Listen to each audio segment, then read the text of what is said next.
Senator Sanders mentioned Russia a moment ago. Secretary Clinton, you famously handed Russia's foreign minister a reset button in 2009. Since then, Russia has annexed Crimea, fomented a war in Ukraine, provided weapons that downed an airliner, and launched operations, as we've just discussed, to support Assad in Syria.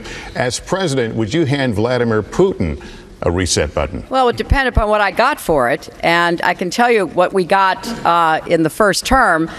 We got a New START treaty to reduce nuclear weapons between the United States and Russia. We got permission to resupply our troops in Afghanistan by traveling across Russia. We got Russia to sign on to our sanctions against Iran and other very important commitments. So, look, in diplomacy, you are always trying to see how you can figure out the interests of the other to see if there isn't some way you can advance your security and your values.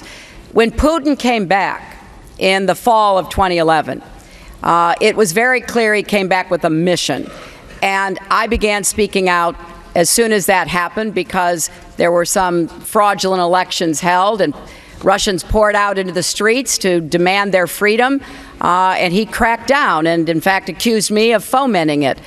So we now know that he has a mixed record, to say the least, and we have to figure out how to deal with him. What's your relationship with him? Well, my relationship with him, it's